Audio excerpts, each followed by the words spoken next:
The massive figure hunched over the elk carcass, its enormous hands working with surgical precision as it peeled hide from muscle.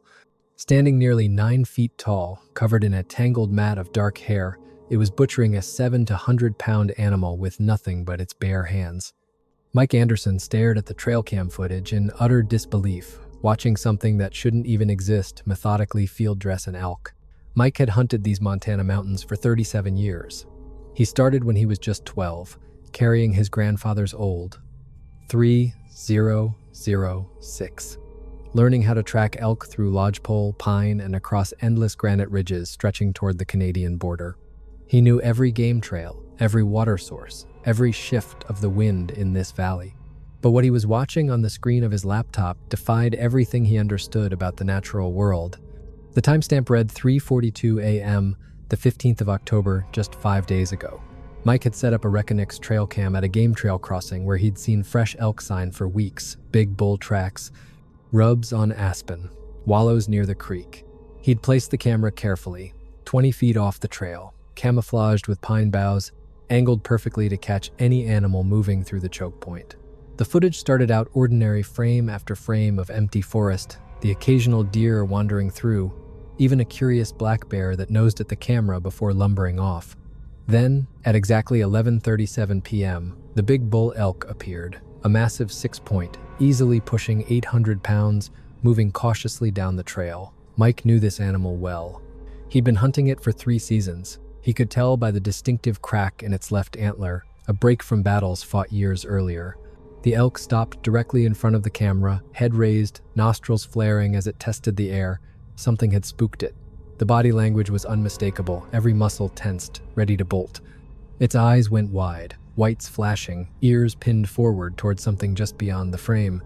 It took 2 tentative steps, then froze. The attack came from the left side of the frame, a blur of dark motion, impossibly fast for something that size. The creature slammed into the elk low, wrapping enormous arms around its chest and driving it to the ground with terrifying force. The bull's legs folded. 800 pounds of muscle and antler went down in seconds, overwhelmed by something even bigger, even stronger. Mike paused the video, his hand trembling as he reached for his coffee mug.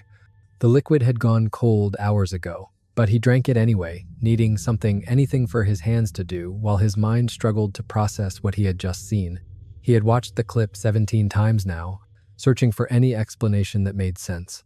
A camera glitch, a digital artifact, some kind of hoax. But again, he clicked play. The creature maintained its grip on the elk as the animal thrashed, its legs kicking wildly in panic. The struggle lasted only seconds.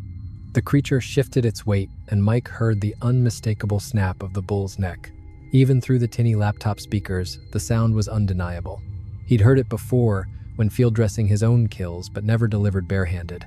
What came next shattered any trace of skepticism. Mike still carried and replaced it with something closer to horror. The thing didn't act like an animal. It didn't tear in with teeth and claws, didn't devour with the frenzied hunger of a predator. Instead, it sat back on its haunches and began to work methodically, using its hands with deliberate precision. The creature started at the elk's back, its fingers finding the exact points where hide met fascia. Slowly, carefully, it peeled the skin away in long, deliberate strips, exactly the way Mike's grandfather had once taught him. This wasn't random violence. This wasn't mindless feeding. This was skilled butchery done by something that understood anatomy, that understood how to process meat. Mike zoomed in on the creature's hands. They were enormous, easily twice the size of his own, but the fingers were long, disturbingly dexterous. No claws, just thick, blunt nails that it used to score the hide before peeling it away from the muscle beneath. The technique was flawless, no ragged tearing, no wasted meat. The work was cleaner than anything Mike had ever seen from most hunters. The creature's face stayed hidden as it worked, bent low over the carcass with total focus. The coarse black hair concealed most of its features, but every so often Mike caught glimpses of a heavy brow, a broad, flat nose, lips that looked almost human but not quite. The impression was of something caught between man and ape but larger than either. It quartered the animal with surgical precision, finding the joints and separating them cleanly. No tools, no knives, just an intimate knowledge of anatomy backed by terrifying strength. It worked in absolute silence. The only sounds were those of the process itself, the wet pull of hide from muscle, the sharp pop of joints giving way. Mike had field-dressed hundreds of animals in his life. He'd worked as a hunting guide for 12 years after high school, teaching dozens of clients how to break down their kills the right way. What he was watching now represented decades of accumulated knowledge and skill. This thing understood meat processing better than most professional butchers. Even more unsettling was the organization. This wasn't random feeding, it was systematic. The creature created separate piles, arranging cuts by type and quality. Backstraps in one stack. Tenderloins carefully set aside. The hindquarters divided and stacked neatly. Even the bones were sorted with deliberate purpose. This wasn't eating, this was food preparation on an industrial scale. At the 23-minute mark, the creature began bundling the cuts and strips of hide from the elk. Long lengths of backstrap were rolled tightly and bound together with what looked like sinew pulled straight from the animal's legs. The creature's knowledge went beyond butchering, it extended into preservation techniques Mike recognized from his own reading about traditional hunting. Native American tribes had once used similar methods to create portable meat that could last for weeks. This thing worked with the steady rhythm of long practice. No hesitation, no trial and error. Every movement was efficient, deliberate. This wasn't the first time it had done this. Mike realized he was watching something with years, maybe decades of experience breaking down large game animals. As it worked, other details sank in, layering unease over his fascination. The forest had gone utterly still. No owl calls, no rustle of small animals moving through the brush, not even the whisper of wind in the pines. Even the constant nighttime hum of insects had cut off. Everything within earshot had either fled or was hiding, waiting for the predator to move on. The scale of the creature became more obvious as it shifted around the carcass.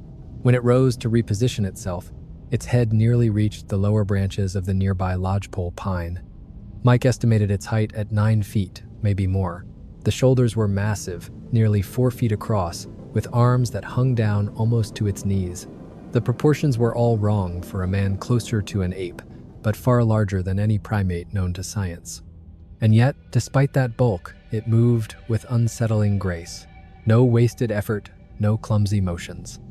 When it needed to roll the elk's body, it did so effortlessly, manipulating 800 pounds of dead weight as if it were no heavier than a deer. The raw display of physical power was sobering. Mike realized then nothing in these mountains, not a grizzly, not a mountain lion, posed any real threat to this thing. By the 31st minute, the creature began loading the butchered meat into what looked like a crude but effective carrying system. It had fashioned a pack frame from elk bones lashed together with sinew, methodically stacking the wrapped portions of meat onto it. The technique was simple but efficient, designed to haul massive loads across rugged terrain. Mike paused the video again and walked to his kitchen window. Outside, dawn was breaking over the Bitterroot Range, painting the peaks in shades of rose and gold. It should have been a comforting view. Instead, Mike found himself scanning the tree line with a new, gnawing unease. Somewhere out there lived something he had never even suspected. Something big enough, smart enough, to bring down an elk, dress it clean, and pack the meat away, leaving behind almost nothing.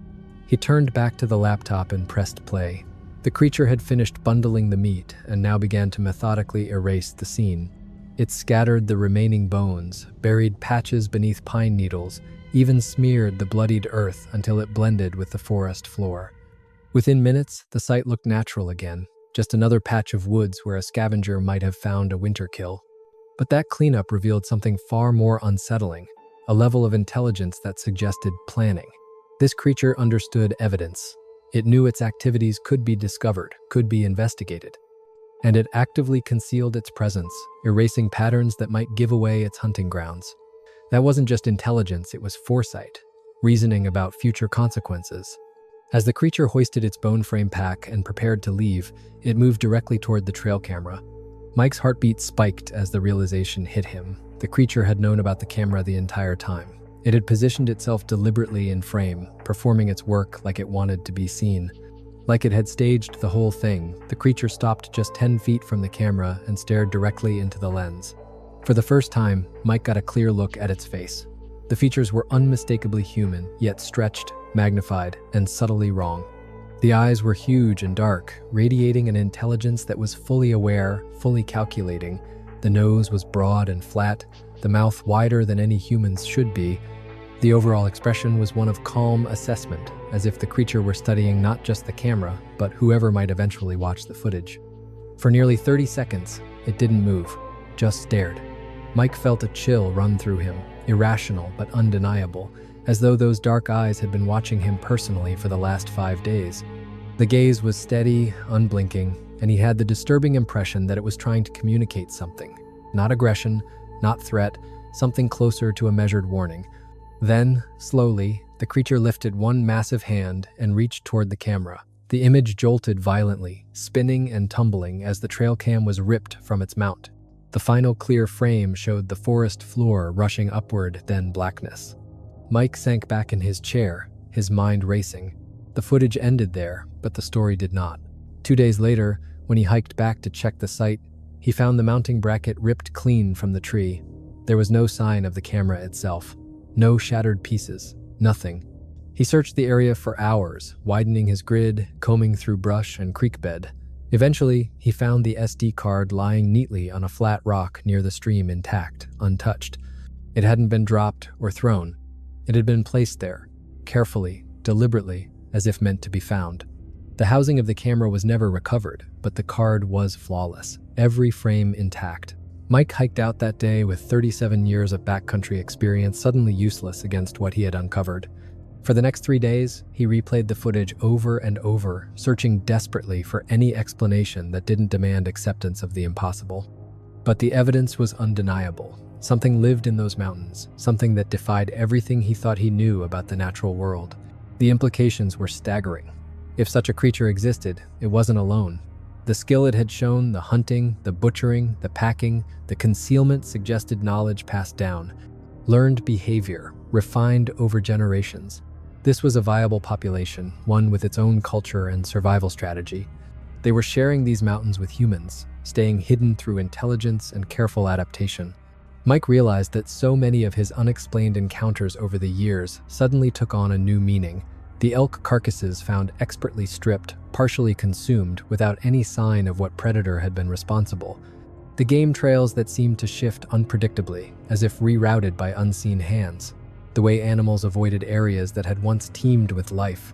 The gnawing sense of being watched while hunting alone. The fleeting glimpses of movement at the edge of his vision he had always written off as deer, bears, or tricks of the light. Now it all lined up. The behavior of the creature in the footage suggested that it had wanted to be recorded. It operated directly within the trail camera's field of view, making no attempt to avoid detection. And then, deliberately, it had preserved the evidence by placing the SD card where it would be found. This wasn't accidental contact. It was intentional revelation. But why? What was the creature trying to communicate? Mike turned the questions over and over in his mind, weighing the possibilities. Maybe it was a warning, a deliberate display of ability meant to discourage human activity in its territory. Or maybe it was an attempt at contact, a way to reveal its presence and gauge how people might react. The creature's calm, deliberate cleanup suggested it wasn't immediately hostile. Yet the sheer demonstration of power was unmistakable. The more Mike thought about it, the more he realized just how complicated his situation had become. The footage represented proof of something that could revolutionize our understanding of North American wildlife, but it also risked drawing the kind of attention these mountains had never seen before. Scientists, researchers, hunters, thrill seekers, they would flood the area, disrupting the delicate balance that seemed to have existed for decades, maybe longer. Mike had always been a private man, content to hunt these mountains in solitude, respecting their rhythm and their seasons. The idea of sharing this discovery with the wider world felt like a betrayal of the quiet bond he had built with this place. But keeping it secret felt wrong too, like withholding knowledge that could fundamentally advance human understanding. He also had to weigh his own safety. The creature had proven it was aware of human presence, aware of our technology. It had shown both remarkable intelligence and overwhelming physical ability. If it could take down an 800-pound bull elk with its bare hands, it could just as easily threaten a human if it chose to. Mike knew his future hunts in these mountains would never be the same. That footage had left him with questions he wasn't equipped to answer. Was this an undiscovered species? Or something science had dismissed as folklore? How long had they been here, hidden in the American wilderness? How had they managed to avoid detection for so long? And the most unsettling questions of all, how many of them were out there? What was their relationship to human activity? And how had that relationship evolved over time? Mike made multiple backup copies of the footage, storing it on several devices, then uploaded an encrypted version to a secure cloud service. Whatever he decided to do with the information, he wasn't about to let it be lost to equipment failure or accident. The creature had taken a significant risk to preserve this evidence, and Mike felt a responsibility to protect what it had chosen to reveal. He spent the rest of the morning combing through reports of similar encounters across the Pacific Northwest and the Northern Rockies. The internet was filled with hundreds of accounts describing meetings with large, bipedal creatures in remote wilderness. Most were dismissed as hoaxes or cases of mistaken identity, but now, reading them with fresh perspective, Mike found troubling consistency in the details. Many witnesses described the same broad physical features, the same unsettling, calm intelligence, the same apparent awareness of human behavior and technology. Some accounts even mentioned game animals that had been dressed with unusual skill, or evidence of systematic meat preservation deep in the backcountry. The pattern suggested a population far more widespread and more organized than anyone had ever imagined. Mike now faced a decision that would define his relationship with these mountains for the rest of his life. He could turn the footage over to wildlife authorities, triggering an investigation that might forever transform the region. He could share it with the cryptozoology community, adding credible evidence to decades of speculation and folklore. Or he could keep it to himself, honoring what felt like a privileged communication from something that had chosen to trust him with its secret. The creature's behavior suggested it was gauging human reaction, using Mike as a test case to see if disclosure was safe or even possible. The weight of that responsibility pressed heavily on him. His response could shape whether these beings remained hidden or began to reveal themselves to the wider world. His decision could very well determine the survival of a species that had successfully avoided human interference for generations. As he wrestled with the implications, Mike realized his hunting days in these mountains were likely behind him, not out of fear exactly, but from a new understanding of his place in the ecosystem. He was no longer the apex predator here, no longer the intelligent species managing the landscape. He was sharing these mountains with something that understood them better than he ever had, something that had been here longer and had a prior claim to the territory. The bull elk he had tracked for 3 seasons was gone, dressed and packed away with a skill far beyond his own. The creature had proven it could take any game animal in these mountains whenever it wanted. Mike's hunting success now seemed trivial, by comparison mere chance in the shadow of something greater. The relationship between man and wilderness had been permanently redefined. Mike shut the laptop and stepped out onto the front porch of his cabin. The morning air was sharp, carrying the promise of winter, and fresh snow dusted the highest peaks. Somewhere out there in those ridges, the creature was likely settling in for the season, its food stores secured through hunting methods refined across countless generations. It was preparing for winter in ways Mike's ancestors might have recognized, but with a proficiency far beyond anything in human experience. The silence of the mountains felt different now, pregnant with presence, with unspoken communication. Mike understood at last that the forest had never been empty the way he once believed. Every hunt, every solitary camp, every moment he thought himself alone in the wild, he may have been under observation. Watched by an intelligence he could neither detect nor comprehend. The footage had answered one question, yet spawned dozens more. Mike now knew that something extraordinary lived in these mountains, but he still didn't know what it wanted, how many of them there were, or what his discovery might mean for the future. The creature had chosen to reveal itself, but it had also made clear that it possessed the power to remain hidden whenever it wished. As he stood on the porch, staring at the tree line with a new awareness, Mike made his decision. For now, the footage would remain private. But he would return to the mountains not as a hunter, but as a seeker of understanding, chasing a relationship that had been redefined in ways he was only beginning to grasp. The creature had initiated contact for its own reasons, and Mike felt an obligation to respond in kind, with the same measured intelligence it had shown him. The mountains stretched endless toward the horizon, holding secrets that might never be fully uncovered. Yet Mike now understood he was part of something greater than his own hunting traditions, part of a complex ecosystem that included an intelligence he had never even imagined. The creature had entrusted him with evidence of its existence. That trust carried a responsibility, one that would shape every future decision he made about these mountains and his place within them. The footage kept replaying in his mind as he planned his return to the wilderness, not as a predator in search of game, but as someone hoping to understand a relationship that had endured in the shadows far longer than he had ever guessed.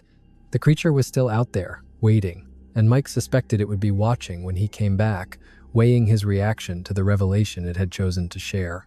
The game had changed forever, and Mike no longer knew who was hunting whom in the vast wilderness he once thought he understood. The only certainty was this: the mountains held an intelligence and a capability far beyond anything in his experience, and his relationship with that wilderness would never be the same.